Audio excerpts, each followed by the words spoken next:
ये मर देले मेहरारू तो बड़ा हमर खोइलन बिया 10 दिन हो गई झगड़ा करके गई नहीं हर तो हम कहनी कि चलो खुनुस दिन खत्म हो जइते आई ससुरी होते नहीं के जना तक भाई जा दे का रुको तनी फोन लगाई तो देखी का करत ही आई मोटकी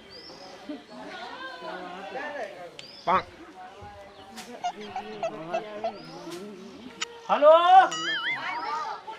का हो डार्लिंग कहाँ बालू ओह नो अरे हमारा कपार पर बालू है जी हम नहीं हरे वही मैंने जी हम रोज भौरी चोखा खात हई ठोक ठोक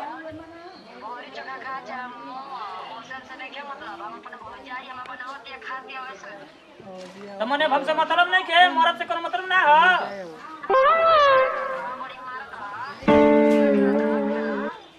तो मने हमारा कहना रहू अपना भैया कह रहू का भैया भौजी के रहू तो हम कैसे रह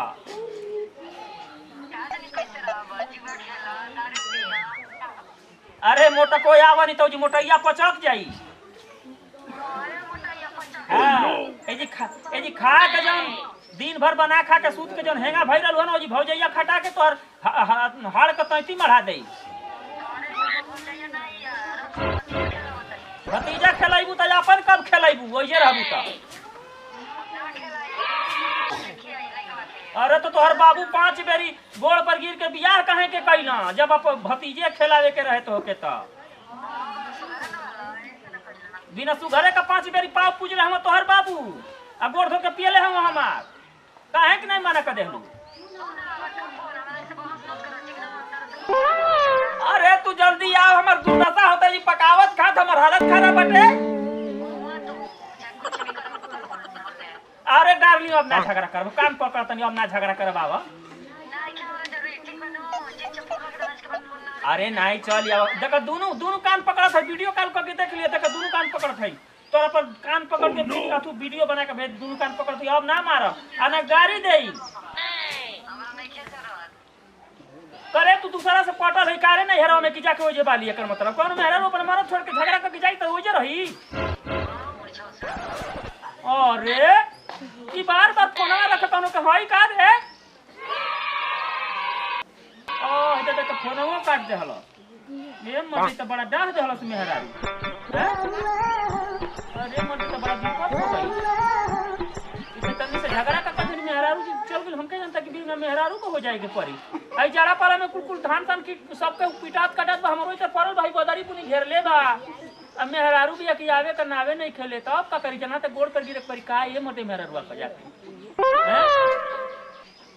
हैं जाई कैसे गड़ियो बिगड़ल बिया कोनो के गड़ियो मंगला पर साला आजकल नहीं खसा दे कहीं से कि लड़ा देबो त हम का करब बड़ा दिक्कत भाई कोनो संगी दोस्तरवा नहीं खसा भेटा की मांग के गाड़ी चल जाई मेहरारू के मना जोना के गोड़े हाथ गिर के लिए आवे के परी ना लिए तो बड़ा दिक्कत होई हैं का करी हमरा त बुझिए नहीं के काम करब ये मते अब का करी फिर घेर लगाई का लगाई गोड़ पर गिरे के परी मेहरारू को तबे आई नहीं आई नहीं जाना तेरा परी पूरा गरम होके गइल बिया फूल घर कहत रहे कि ना आई तोहरा की हैं का पलटू का हो चाहे तू अरे भाई बड़ी परेशान लगत हुआ अरे मर्दे मत पूछू बड़ा हालत खराब हिया का हो गई अरे मर्दे मेरा रुआ झगड़ा के भागल 10 दिन हो गई आ भौरी चोखा लगा के खाता नहीं जनते वाला हमारा कुछ का सहूर नहीं खे आ भौरी चोखा लगा के कांच को और खाता नहीं आ आवे का नावे नहीं खे एक आध महीना और भौरी चोखा खा ला का दिक्कत है अरे हाँ ही तोहार मेहरारू बिया तो बे भाई के अपन चल जतिया जमानिया तू तो अपन मौज करता तो वही तर जाना तालो मेहरा बसुआ ही हम तो का हो गई तोरे ने है जगह परेशान कितना तू होवे दूर बक के बैठ छी परेशान है ही ता की बोलली त मार चारिया मरली आ भाग गली नहीं है पलटू भाई हम से जान तू मेहरारू के ना अंगुरी के नचाइला गोवर्धन पर्वत नहीं है नाचे ले कैसे नचावेला तनी हमहू तो सुन ले कि कैसे नचावेला तू मेहरुआ के हमहू तनी ताजनी जान जाई तो हमहू ओइ तरह नचावे लागब तोरे मती मर दे बता कैसे नचावेली नचाइले ना हम बताओ कुल राज खोल देबे कहीं आज मेहरारू के नचाइले एकदम उंगली पर इशारा पे नचले ये जान ले भैया ना ये अगर बता देबे ना तो जान ले ना कि तो के दू गो तीन गो बियर पियाई दारू ना हवा देबे एकदम जितना कहबो उतना खर्चा करो पिया की मुआ देबे अरे मुआई दे साला एकदम तो एकदम दारू से कहबे कि ना हवा दे तो ना हवा दे नवा देबे हां बियर जितना कहबो उतना पियाई हमरा रख दिए बिस्तर में 5-6 गो। अरे 5-6 गो इता फिर रहे चल ठीक है पर कुछ संगी हम सब जमाना यार मेहरारू बस में ना रही, बाप रे बाप। बस में मंत्रवा भैया हमरो को बताई ई कोनो मंत्र है, बहुत आसान मंत्र है एकदम। कैसे चल बताओ। 1 नंबर का मंत्र है। कौन मंत्र है? जान लो, बता देती पलटू भाई हम तोरा के। तनी बताव। यार तो लोग मेहरारू के बस में पता नहीं तो लोग कैसे यार तो लोग जिंदगी कटी, बताओ तो। अरे बकलंडा ओकरा बस में कहां बनी बा झगड़ा भइल मार धन दू थबरा चल गइल भी हम रोवत बनी भौर चोखा लगावत तनी आंख हमर दुखाए लगे धुआं लगे। कैसे मेहरारू के तन के मार डाला चल गेल। ये कमी है, बहुत बड़ी कमी है। आप तो बताई भी आखिर कैसे ओकर मनावन कइल जाई, कैसे हुआई? देख तुम लोग को करने नहीं आता है मेहरारू को बस में करने। मैं देखो भैया तो पूरे बस इंडिया में नंबर 1 पे आता हूँ मेहरारू को बस में करने में। अच्छा हाँ, कोई हमारे जैसा में कोई एरिया में नहीं है, हम कोई एरिया में नहीं। ए भाई और दबाओ, ये दूसरा वाला भी दबा दो तो मंत्र बताता हूँ। सुनो सारा से बतिया पहले सुनो बताओ। हम बता दो तो जब पे हम पलटू भाई बताओ। जोड़ी ओड़ी पियोले हवे मोती हरन वाली कैसे तोरा बस में हिया? ये रे राम कोनो जड़ी नहीं। हम बतावत हई मेहरारू ना हमरा की रोटी से के कहले ना। हां साला हम पूरी बुनिया बना दिले फट से ना। हलवाई हवे कारे साला पूरी बुनिया बना ले एकदम सब्जी पूरा 36 प्रकार। कहते हम झुकते नहीं ना है औरत के सामने। कहती है जी रोटी बनाइए, साला हम पूरी सब्जी बना देते हैं, चाउर बना देते हैं। कहती है जी हां ये बर्तन माज दीजिए। हां माजिए बर्तन।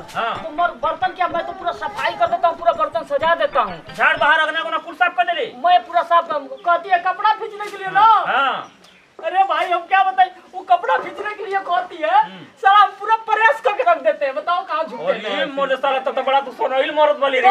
मेहरारू से झुकते हैं हम। हां मरदे वो कहते हैं ना कि हमें खाना दीजिए। अरे मैं तो खिलाने लगता हूँ यार। मुंह में कवरा डाल मेहरारू का। मेहरारू से झुकते हैं हम, नहीं झुकते हैं। थोड़ा बहुत इसको तारीफ करना चाहते हैं। ई कौन भाषा है? वो कहते हैं ना कि पिया जी हमको जमनिया ले चलो, तो हम भेड़िया टांग के ले चलते हैं, गाड़ी को फेंक देते हैं। हम ऐसे इंसान है, मेहरारू से झुकेंगे हम। यही से नहीं था तू जना तक तो हाथ दीची का हड्डी भइल वाला उ जन तक फैलल जाती है, जना तक और मोटाई जाती है। हम कारण है, कारण हां भाई कारण हम मेहरारू से झुकते नहीं करीला। अच्छा बस भैया ना है मेहरारू। अच्छा मेहरारू कहले ना राज के बात मेहरारू कहले ना बाथरूम में पानी भर दीजिए, मैं तो पूरा गाड़ धो देता हूँ। अरे साला कुल पद्धति कारी। यही से हम कोही किए भैया खंडवा दोबर आइल जात है एकर में हररुआ मोटाइल जात है। काहे पहले आदमी कहत ना कि लइका का बियाह होत त मेहरारू का हाथ का खा के मोटा जात रहो सो। अब मने जमाना उल्टा हो गइल बा एकदम भाई, एकदम मेहरारू के। अब मने औरत का हाथ का खा के मेहरारू मोटा दिए सो। तब हम झुकते नहीं है ना। तुम बताओ कैसे तुम लोग मेहरारू तुम लोग बस में नहीं है, तुम लोग झुक कर रह रहे हो। बताओ इतना हम काम करते हैं, हम सब कुछ एकदम सेवा करते हैं। हम कहत नहीं मरे साला हम केतनो खियावत नहीं मरते हले कितनो खियावत नहीं मार अंडा मुर्गा मछली आ ससुरी मेहरारू के जना तक हमरा ओने घास नहीं खेलागा। वो कहेंगी कि हरियर सब्जी लाइए। हाँ। उस दिन पूरा 5 किलो बकरा ले जाना, 36 प्रकार का बना के पूरा खिला देना। कहेगी कि रोटी से आटा मार दीजिए, तुम रोटी से कर पूरी बुनिया बना देना। सब हाँ। झुकना नहीं, झुकना एकदम नहीं झुकना। तो मने ई कुल झुकल वाला काम नहीं हवे। नहीं ये झुकना नहीं है। अच्छा अपने मने ई टाइट वाला काम है। अरे वो रोटी बनाने के लिए कह रही है, हम पूरी बना दे रहे हैं। अरे मर दे तो सब मान तोरे मत त मरद तो नहीं मरद बना। अरे वाह ई मनी तो हम जानते नहीं रहे, तुमके नया बात बता देले मर दे चेटुआ। पलटू भाई जान गए ना, चलो चलते हैं, खर्चा पानी करो। कहां खर्चा पानी जेबे साला बैठू हमर मेहर लइका है ने के हम अकेले बन तन बड़ मनसान बैठू का जेबे एकत के लिए खैनी बनाओ। खैनी तब रुकू का हम कहीं खैनी तो जनते वाले कि हम खाई ले नहीं मांगा। जगदीश बहन चोत किधर है? ए जगदीश भैया तनी आया तनी खैनी दिया था का अरे तनी खैनी खियावा है आ गई। अच्छा एकर कहाँ घर अरे? अरे चिंता नहीं खा बेटा बेटा बेटा बैठा बैठा। चहटुआ के। अच्छा अच्छा हां एकर मेहररुआ आशा बहु हिया नहीं मेहररुन के डिलीवरी करवावे ले ले के हम मोटक आजो कहीं गई ले रे डिलीवरी करे ले। हां हां तो यही से नहीं था घूमत है। खैनी खैनी बनाइए। खैनी बना ले, तनी खैनी बना ले। अच्छा आप तो नजर नहीं आ रहे, पूरा पता नहीं कहाँ। हम मोटकी ये तुम तेरे में हाँ हो अरे वो मोटकी गोरकी नाही हमर खावा कजरवा क के जाले गिरधारी बता देते, हम आराम से झुकते नहीं हैं। बताए ना कि जब मेरा से नहीं अरे भैया ये तो जवन मंत्र बतावता ना कोई अरे नहीं झुकेगा। एकदम हम तब मथवे हमारे एकदम चरचरा गइल बचा लो। अगर मेहरारू कहती है कि मेरा साया साड़ी फीस दीजिए तो आप फीस को पूरा प्रेस कर दीजिए, इस्त्री करके रख दीजिए। जब खाना बनाने के लिए अरे बढ़िया से ठोक दे मत दे काट दे चुनाव नहीं, ठीक है पलटू भाई, एक नंबर का कोनो टेंशन नहीं है। वही बताओ थे गिरधारी, जीवन में अगर मेहरारू के अपना बस में मुट्ठी में रखे के हो तो उससे झुकिए मत, एक जगह अधिकार रहिए। अरे तो कैसे झुकल कहा है हमें तो समझे नहीं कि झुकल कहाला।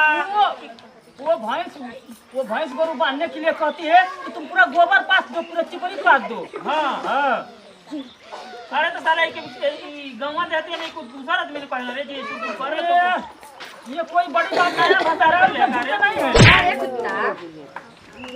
है। अरे कुत्ता मुंह का ताकत रे।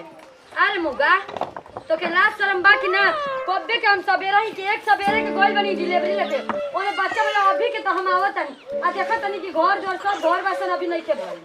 आ खाना के तो बाप बनाई हई मौगन के फेरम पड़ल रे, हई जन के मेहरारू रह के समझ मेहरारू भाग गेल जे नहीं है। आई बुढ़ को कहना ताव रह के बेटन में बतिया रहे ना।